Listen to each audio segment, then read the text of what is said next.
Hello lovely YouTube friends.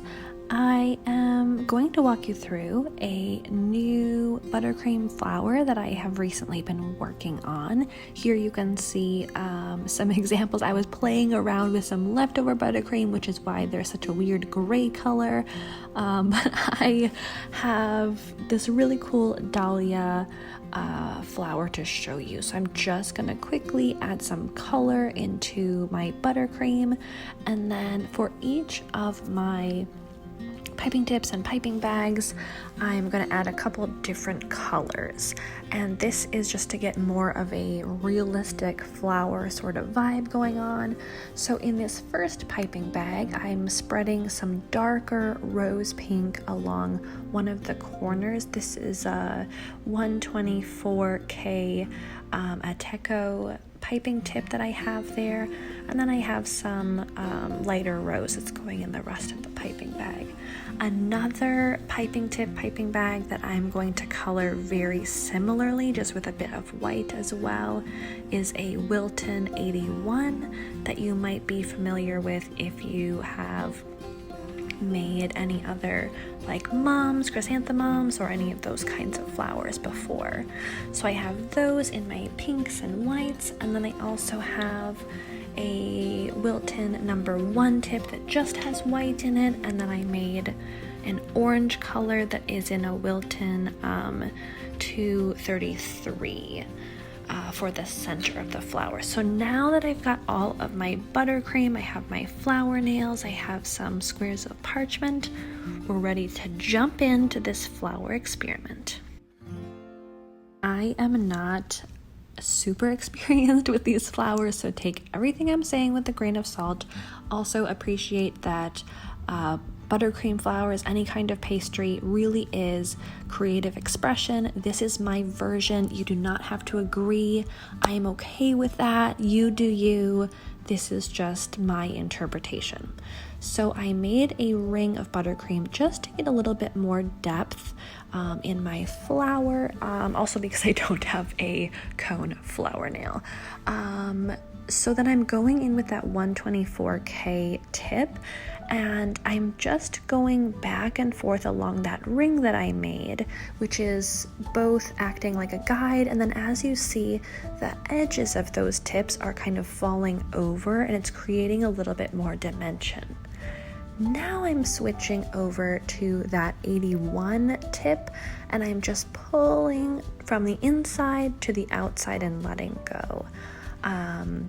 I did different variations of this, as you'll see in some of my other flowers that I created after this one. I did some with just 1 row in the beginning here, some with 2, but basically you're switching over to this smaller petal. Then when you have that basic outside shape, it's a good idea to go in and start working on the inside part of your flower. That is where the 233 tip comes in. You can create all of those little beautiful orange stems in one go. Then I went in with that number 1 tip with my white buttercream, just to create some little tiny, really delicate elements right alongside around that inner orange section. You can do as much or as little of this as you like. Just remember that all of these tiny details are what help any of your buttercream flowers, any of your pastry flowers in general, get more of a dynamic, realistic appearance. After this, now we kind of have this really flat flower with this really vertical center. So we want to kind of merge our 2 sections here, going back in with that 81 tip and creating a ring around our center, and then slowly going out with really small petals, going more and more horizontal each time, kind of going more at an angle again, starting from the base and pulling upward and letting go.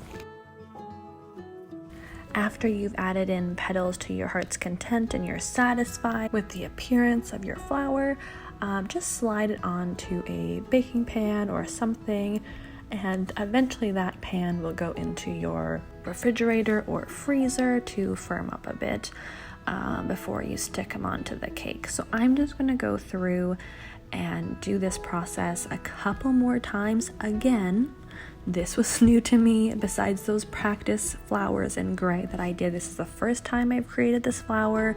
I'm obsessed with it. I think it's gorgeous. And I had so much fun playing around with different methods of kind of adding in height and different sizes. But all the time that I'm working through these different, slightly different styles of dahlia here, I'm using those same exact 4 piping tips that I've been mentioning so far, and all of the same colors. I think depending on what you're going for, you could make something much smaller or fuller, or I don't know, there are so many options also with colors that you could use. I think it's a really great flower to play around with. So I'm just going to let you watch in peace. Everything here is at the regular speed that I pipe these. I have edited my videos only slightly so you can get a better look at some of the detail work. Otherwise, if you wanted to make these at the same time, in time with me, you should be able to. Again, once you've finished a flower, this is why we have the parchment paper on the flower nail, so you can slide it off, put it on a baking tray, and sneak that into your freezer. So I'll let you watch in peace.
Now that we've got a decent number of flowers to play around with on our cake, I'm just gonna go through. I have a just regular chocolate cake. I had some leftover chocolate ganache and I used my extra buttercream. I added in a little bit of espresso to go for kind of a coffee chocolate vibe here. But I'm just gonna really quickly stack this. I don't know if that's something that you're interested in watching. If it is, I hope you enjoy this. I personally love watching people stack cakes, even though there's nothing really novel or terribly exciting about it. I think it's very soothing. So if you don't want to watch me stack this cake or frost it, please feel free to skip ahead a few minutes, and then we'll get to the fun decorating part.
All right, the cake is stacked, the crumb coat is on, the final coat of buttercream is on.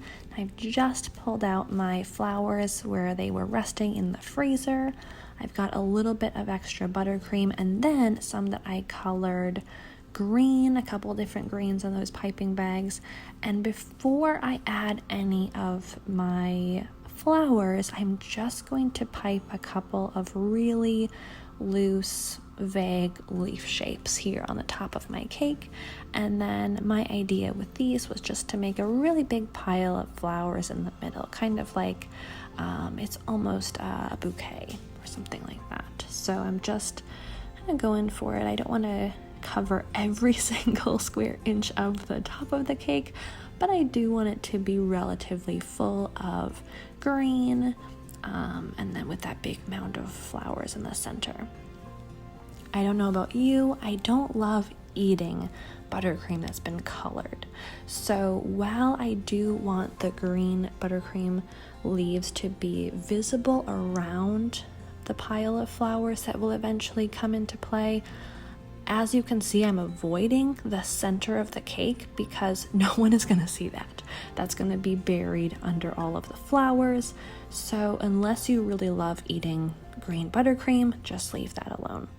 Now, to make sure that my flower pile is pretty stable, I'm just going to add some leftover buttercream into the center there, and then I will place my flowers around that.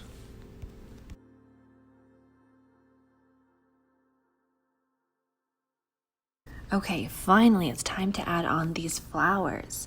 As you can see here, the flowers are really sturdy. They've been in my freezer, and this is why I pipe them onto parchment squares, and that allows me to handle them with my fingers. You can use any number of tools to do this same thing. But if you had flowers that were at room temperature with buttercream, there are tools to handle those kinds of flowers as well, but I personally like this frozen method. I like to arrange and rearrange what I'm doing on the top of my cake. So I'm just going to go through and add flowers until they look like what I had envisioned and until I'm satisfied.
Depending on what your pile of buttercream flowers looks like, or what kind of vibe you're going for, where you've placed the flowers on your cake, you may or may not want to add in some filler. You absolutely could add in some leaves or other tinier flowers, or you have many options here, but I wanted to add in like some little buds. So I didn't want to take away from these gorgeous dahlia the flowers here that I created, and so I just wanted to add in a few little bulbs of green with just the tiniest amount of that same pink that I used in the dahlia petals, just to kind of fill in any gaps, but also to give whoever's looking at this the impression that we have a bouquet or something from a garden that is in all stages of growth.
once you're satisfied with the extent to which the gaps or anything else in your cake has been filled in, it's all done. There we are.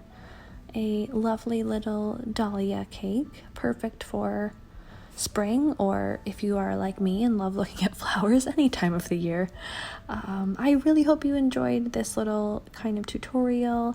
I really would love to hear if you've made these flowers before, what colors, what flavors you've gone with, if you have any other techniques or piping tips you love to use.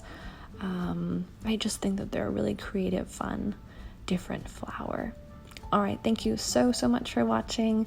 If you haven't already subscribed, please consider doing so. I would love to see you here again in my next video. Until then, have a lovely day.